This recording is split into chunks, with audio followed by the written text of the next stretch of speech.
Welcome to Haunted Talks, the official podcast of the Haunted Walk, offering ghost tours and paranormal adventures in Kingston, Ottawa, and Toronto, Ontario, and online experiences to anyone in this mortal realm.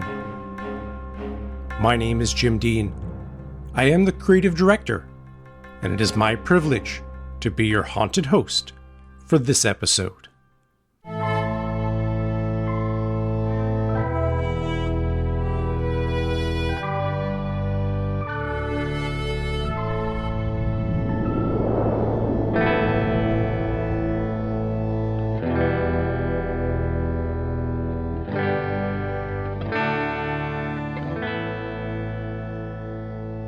Stories help us make sense of the world, its triumphs, its tragedies, and the mysteries that defy explanation. Gordon Lightfoot's The Wreck of the Edmund Fitzgerald does all this and more. It doesn't just recount a shipwreck, it immerses us in it. We feel the icy winds biting at the crew. We hear the waves hammering against the steel hull, and we sense the eerie silence left by the vanished ship. This isn't just a song, it's a legend. Lightfoot takes the history of the Edmund Fitzgerald and elevates it into an epic that stays with us long after the music ends. Using his ballad as our guide, we'll navigate the story of the Great Lakes' most infamous wreck, the massive freighter, its celebrated crew, the relentless storm, and the mystery of what truly happened when the Witch of November came stealing. Nearly 50 years later, this story still resonates, not just because of what happened, but because of what it means. It's a story of human vulnerability in the face of nature's immense power, of engineering and experience being no match for forces beyond our control. It's a reminder of life's fragility, of mysteries just always out of reach, and how we can turn tragedy into legend. Through Lightfoot's haunting ballad, the ship sails on, carried not by waves, but by the enduring echoes of its story in our collective imagination.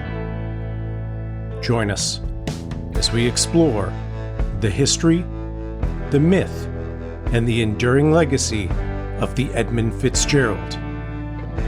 But before we get to that,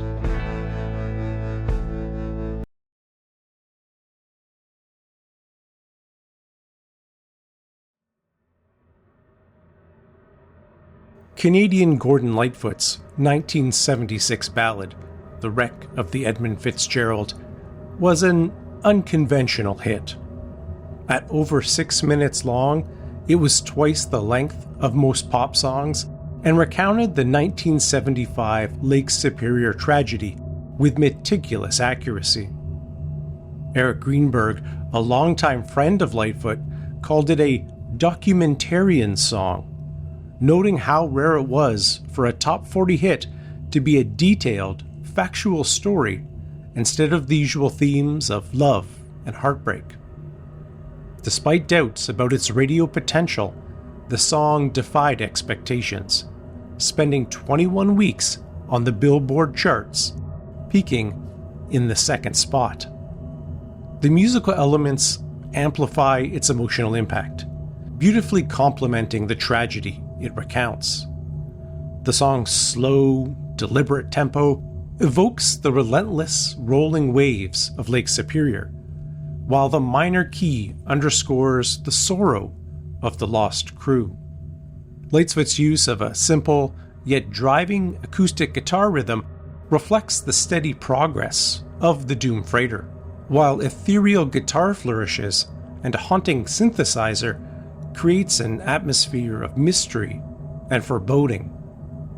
The lack of a traditional chorus allows the weight of the narrative to stand on its own, unfolding like a storm as it draws listeners into the chilling tale of November 10th, 1975.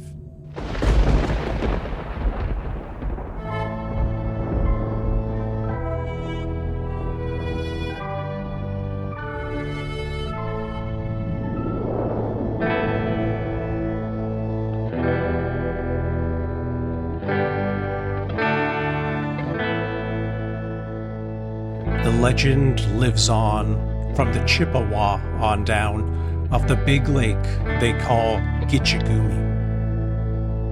The lake, it is said, never gives up her dead when the skies of November turn gloomy. With a load of iron ore 26,000 tons more than the Edmund Fitzgerald weighed empty. That good ship and true was a bone to be chewed when the gales of November came early. The opening lines of Lightfoot's song masterfully lays the groundwork for the story that is about to unfold, and where it will inevitably end. It weaves two legends into one: the brutal, unrelenting power of Lake Superior in November, and the tragic tale of a ship and crew that succumbed to its fury. With just a few evocative lines, Lightfoot captures both the mythic quality of the lake and the haunting inevitability of the Edmund Fitzgerald's cruel and improbable fate. The Fitzgerald is often called the Titanic of the Great Lakes, due to its immense size and legendary status. At 729 feet long, it was the largest freighter on the Great Lakes when launched, celebrated as a marvel of engineering and a symbol of maritime progress. Like the Titanic, its reputation as a giant of its waters made its tragic and sudden loss all the more shocking. We are on Lake Superior, or as the Ojibwe people call it, Gitchagumi, which roughly translates to Big Sea or Great Waters. Lake Superior is so immense that it could contain all the other Great Lakes, Michigan, Huron, Erie, and Ontario, within its depths, with room to spare. Spanning roughly 82,000 kilometers or 31,000 square miles, it holds over 10% of the world's fresh water. Its depths reach down to 400 meters or 1,300 feet, creating an enormous reservoir of nearly 3,000 cubic miles of water. With a shoreline stretching across the United States and Canada, Superior's sheer size is awe-inspiring, and standing at its edge can feel like standing before an inland sea. Lake Superior has long served as a critical artery for shipping, connecting the heart of North America to global trade routes. With its vast size and deep waters, the lake can accommodate massive freighters transporting essential goods like iron ore, coal, grain, and other resources between ports in Canada and the US. Since the 19th century, its waters have been a thoroughfare for commerce, sustaining industries and communities around the Great Lakes region. But Superior's unpredictable weather and formidable storms also make it treacherous, earning it a reputation as both a lifeline and potentially a graveyard for ships. Estimates put the number of shipwrecks in the lake at 550, which includes thousands of lives lost.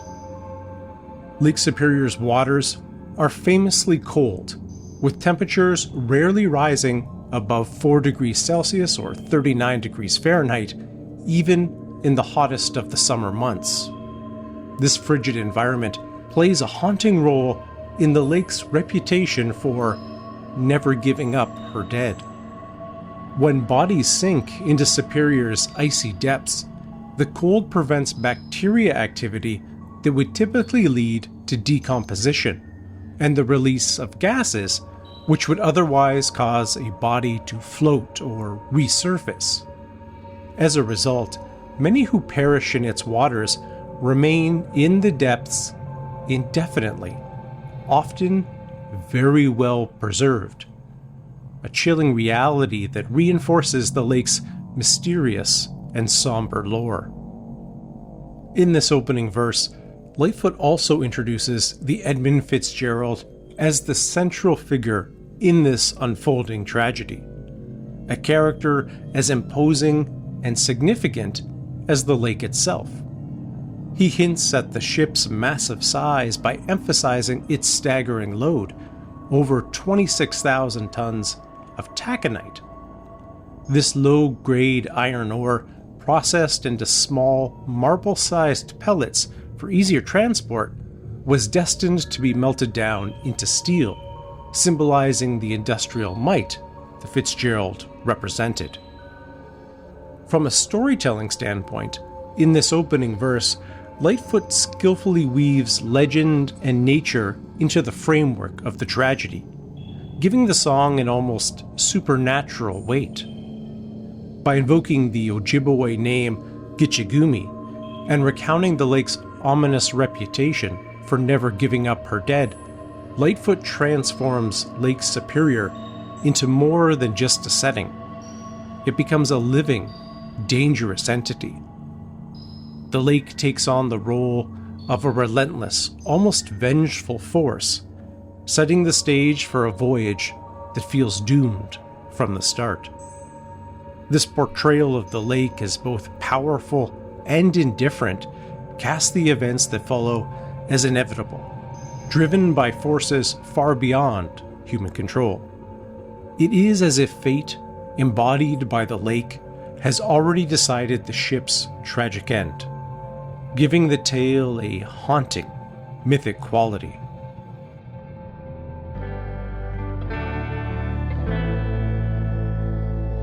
The ship was the pride of the American side, coming back from some mill in Wisconsin. As the big freighters go, it was bigger than most, with a crew and a good captain well seasoned. Concluding some terms with a couple of steel firms when they left fully loaded for Cleveland. And later that night, when the ship's bell rang, could it be the north wind that they'd been feeling? Lightfoot, perhaps showing a touch of Canadian modesty, downplays a bit the sheer size of the Fitzgerald. At 729 feet long, just 1 foot shy of the maximum size allowed for the Great Lakes lock system, it was a behemoth of its time.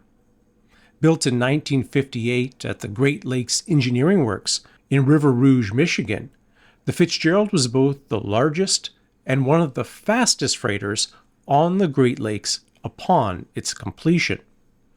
Named for the president and CEO of Northwest Mutual, whose company financed the $8.4 million construction cost, approximately $70 million today, its size and reputation captured the public's imagination. Over 10,000 people attended the ship's launch on June 7, 1958, watching as the vessel slipped into the water with a force that created a massive wave that soaked the crowd. For those inclined to believe in superstition, troubling signs marked the grand spectacle. Mrs. Edmund Fitzgerald, tasked with christening the ship, struggled to break the ceremonial champagne bottle, taking 3 attempts to shatter it, a breach of maritime tradition believed essential to ensure good luck. Then, as the ship launched, a man in the crowd suffered a fatal heart attack, casting a shadow over what would have been a moment of triumph. To some, these events seemed like ominous signs for the ship's future. The Fitzgerald quickly cemented its status as one of the best ships on the Great Lakes. Its first load set a tonnage record, and for the next 17 years, it was regarded as a workhorse of exceptional performance and reliability. Lightfoot's lyrics also highlight the skill of the well-seasoned crew aboard the Fitzgerald in November of 1975. Most of the 29 crew members were over the age of 50, with decades of experience. The average age was 45.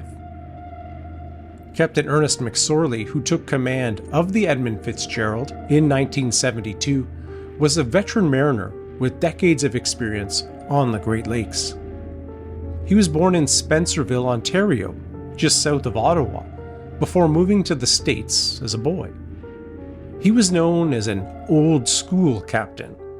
McSorley maintained a professional distance from his crew, a mark of his serious approach to command. For McSorley, captaining the Fitzgerald was a pinnacle of a career that had started at the age of 18. By 38, he was appointed captain of the Carleton, a 255-foot freighter, making him the youngest master on the Great Lakes at that time.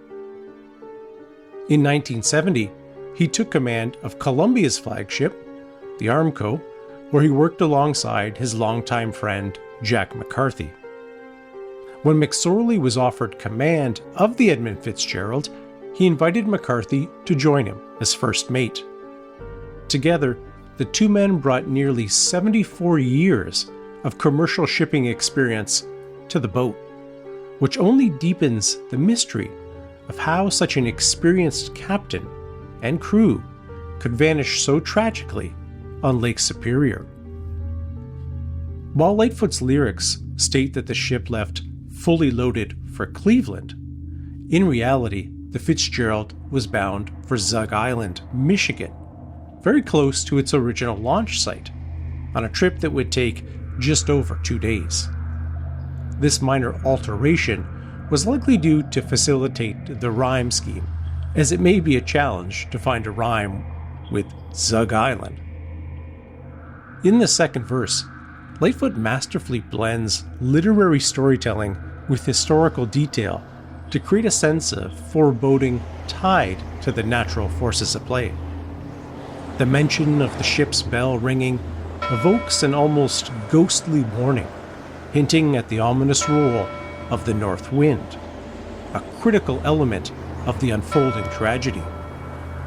Weather forecasters had initially predicted the storm would pass just south of Lake Superior, but as the system shifted, the winds blew fiercely from the northeast, a troubling sign as the storm brought the hallmarks of a classic nor'easter, or as some call it, the Witch of November. On the Great Lakes, a nor'easter arises when cold northern air clashes with warm, moist southern air, creating intense low-pressure systems that drive massive waves across the open water.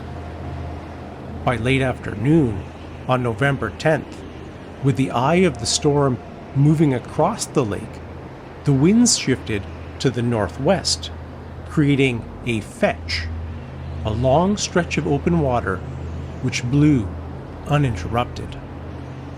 This shift caused waves to grow even larger, steeper, and more chaotic, compounding the storm's frigid temperatures and deteriorating visibility. Lightfoot's phrasing encapsulates both the unpredictability of the storm and its chilling inevitability, leaving the listener with a sense that the ship's fate was sealed by the wind itself.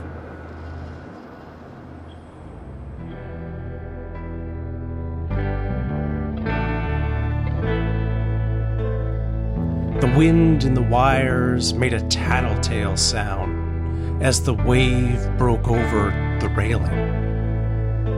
And every man knew, as the captain did too, 'twas the Witch of November come stealing. Then dawn came late, the breakfast had to wait when the gales of November came slashing. When afternoon came, it was freezing rain in the face of a hurricane west wind. When supper time came, the old cook came on deck, saying, "Fellas, it's too rough to feed ya." At 7 p.m., a main hatchway caved in. He said, "Fellas, it's been good to know ya." The captain wired in that he had water coming in, and the good ship and crew was in peril. And later that night, when his lights went out of sight, came the wreck of the Edmund Fitzgerald.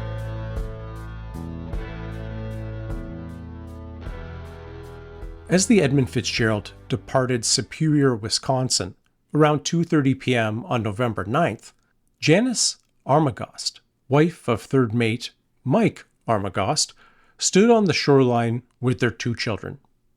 They'd come to see the ship off, hoping for a glimpse of Mike before he embarked on the routine trip. Spotting a deckhand, Janice called out, "Where's Mike?" and received the reply, "He's downstairs somewhere." Disappointed, but still eager, she and the children watched the massive freighter slip into the lake, its silhouette fading into the horizon. None of them could have known they would be the last people to see anyone from the Edmund Fitzgerald alive. The Fitz was quickly joined by the Arthur M. Anderson, captained by Bernie Cooper, as they both set out across Lake Superior. With the Fitzgerald moving faster, it took the lead, keeping a distance of 10 to 15 miles from the Anderson.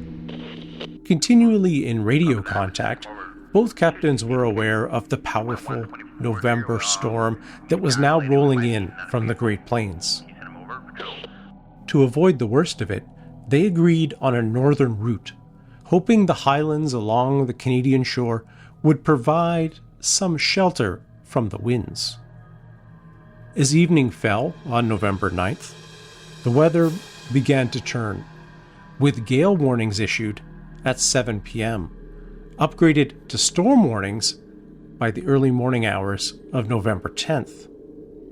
Winds were hitting 50 knots with waves between 12 and 16 feet.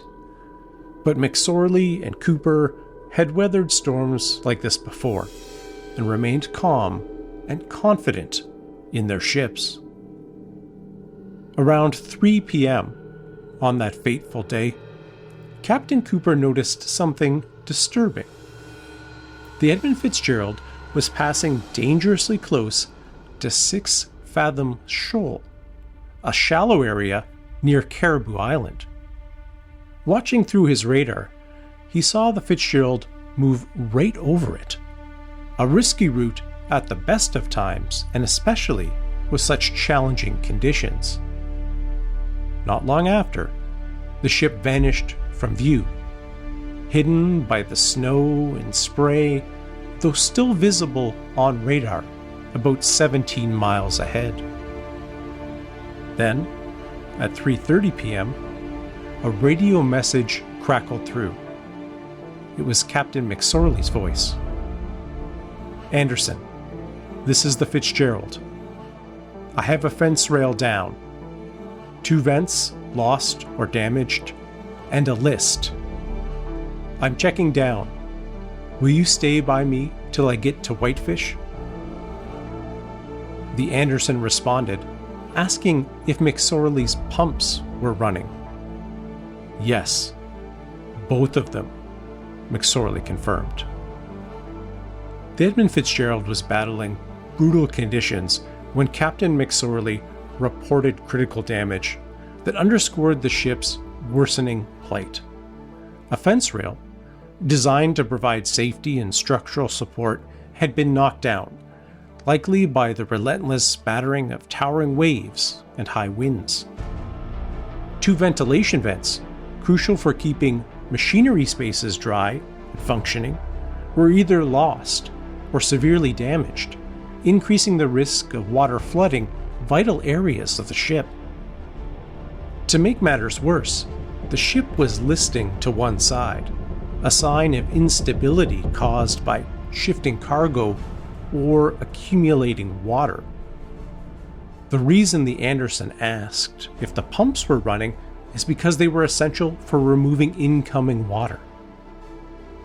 At 4:10 p.m., about 40 minutes later, a bad situation got worse when Captain McSorley reported to the Anderson that both radar antennas had been blown off the roof of the pilot house, rendering the ship effectively blind in heavy seas with poor visibility, and he was requesting navigational assistance.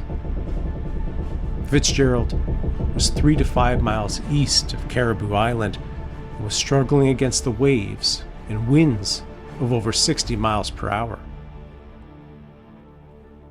Shortly after, McSorley used his radio direction finder to seek a bearing from the Whitefish Point Lighthouse, a crucial navigational aid. But the storm had knocked out its power. Without radar, and without that radio direction beacon, the Fitzgerald was almost totally dependent on the Anderson to guide it to safe harbor. The storm continued to worsen and brought higher waves and harsher conditions. At 5:20 p.m., a powerful wave struck the Anderson, damaging its starboard lifeboat. By then, winds were hitting a steady 58 knots, with gusts up to 70 knots, which would be 130 kilometers an hour, or 80 miles per hour. And the waves were now surging between 18 and 25 feet. Then, just before 7 p.m., 2 massive waves struck the Arthur M. Anderson, engulfing the freighter from behind, slamming into its pilot house, which stood 35 feet above the waterline. The force of those waves shook the ship and left an indelible impression on Captain Bernie Cooper. By his calculations, if these towering seas continued their path down the lake, they would have reached the Edmund Fitzgerald around the time it vanished from radar. Reflecting on this, Cooper later remarked, "I don't know, but I've often wondered if those 2 seas might have been the ones." The thought haunted him for the rest of his life. Morgan Clark, first mate of the Anderson, kept watching the Fitzgerald on radar to calculate her distance from other vessels near Whitefish Point. He kept losing sight of the ship on radar from sea return, meaning the seas were so high and chaotic they interfered with the radar's reflection. First Mate Clark spoke to the Fitzgerald one last time around 7:10 p.m. "Fitzgerald, this is the Anderson. Have you checked or slowed down?" McSorley: "Yes, we have." Clark: "We're about 10 miles behind you, gaining 1.5 miles per hour. There's a target or ship 19 miles ahead of us, so it's about 9 miles in front of you." McSorley asks, "Well, am I going to clear?" Clark responds, "Yes, he's going to pass to the west of you." McSorley: "Well, fine." Clark then asks, "By the way, Fitzgerald, how are you making out with your problems?" McSorley responded, "We are holding our own." These were the eerie final words transmitted by the Edmund Fitzgerald, and the last that would ever be heard from her crew. Whether McSorley believed them, or whether they were just wishful thinking, we will never know. But just minutes later, as the Anderson tracked the Fitzgerald's radar signal, the tiny pip of the ship began to fade. At 7:15 p.m., the blip disappeared altogether, and this time, it did not come back. Clark tried contacting the Fitzgerald at 7:22, only 12 minutes or so since they last spoke, but there was no answer. Alarmed, Captain Cooper reached out to other ships nearby, hoping someone had seen or heard from McSorley's vessel. The storm had finally started to ease, but the Fitzgerald was nowhere to be seen. By 8 p.m., with no sign of the Fitzgerald, Cooper contacted the Coast Guard, reporting his concerns. The Coast Guard, already stretched thin with another search, initially downplayed the situation. But with Captain Cooper's persistence, they eventually began a search for the missing ship. Gordon Lightfoot, who grew up surrounded by the working men of the waters, had a deep appreciation for their lives and struggles. In his ballad, he gives the most poignant lines, not to the captain or crew, but to the cook, a figure most like us, the listeners, helpless in the face of the storm and its tragedy. Like the cook, all we can do is hold on. His lines, "Fellas, it's too rough to feed ya," and "Fellas, it's been good to know ya," are devastating in their simplicity. They capture not only the suddenness of the disaster, but also the unimaginable realization among the crew that their unsinkable ship was going down, and hope was lost. These powerful lines are Lightfoot's creation, an artistic effort to dramatize the human element of the tragedy. The real cook on the ship, Bob Rafferty, had a story no less compelling. Set to retire at the end of the season, Rafferty had spent 40 years on the water, becoming known for his baking skills. His breads, cakes, and pies were a favorite among his crewmates. Yet his health was starting to fail, and he deeply regretted the time his work kept him away from his family. He wasn't even supposed to be on the Fitzgerald's final trip at all. Richard Bishop, the ship's regular cook, had been sent home due to bleeding ulcers, and Rafferty had stepped in to fill the role. Despite having one of the best kitchens on the lakes, Rafferty felt uneasy about the journey, but couldn't explain why. It wasn't fear. He was a seasoned sailor who had circumnavigated the globe 7 times, served on ships during World War II, and faced countless maritime hazards. Still, something weighed on him. On Halloween, just days before the voyage, he wrote a prophetic and ominous 2-line postcard to his wife.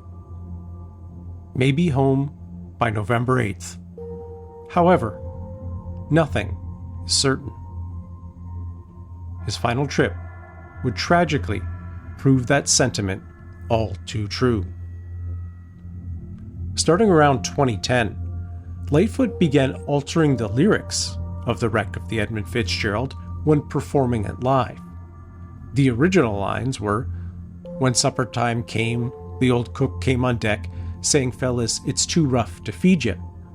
At 7 p.m., a main hatchway caved in. He said, 'Fellas, it's been good to know ya.' Became, when supper time came, the old cook came on deck, saying, 'Fellas, it's too rough to feed ya.' At 7 p.m., it grew dark. It was then he said, 'Fellas, it's been good to know ya.'"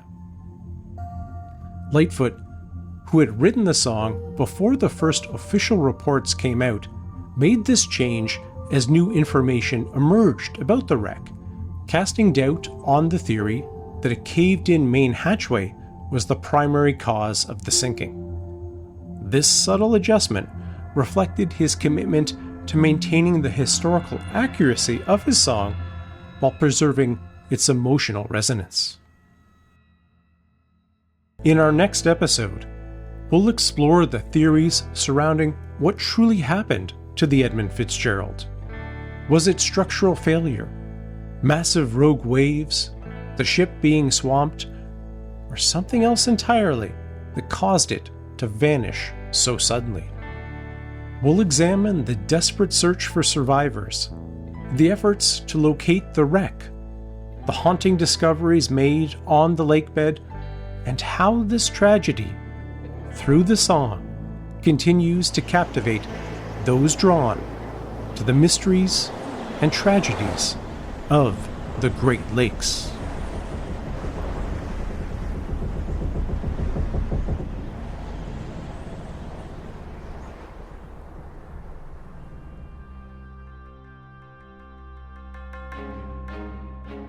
Thank you so much for joining us for this episode. For information on any of our ghost tours and paranormal adventures, please visit our website at hauntedwalk.com. You can also find our online adventures there as well. We'd love to connect with you on social media, so look for us on Facebook, Instagram, and TikTok, all at Haunted Walk. If you're enjoying the episodes, please do us a favor and subscribe, rate, and review the show wherever you listen. As always, a special thanks to our Haunted Talks team, including Michelle Dennis, our outstanding audio editor, and Eden Monroe of the Shaky Gallows House Band for the additional music. Until we meet again, wishing you fair winds and following seas, and of course, sweet dreams.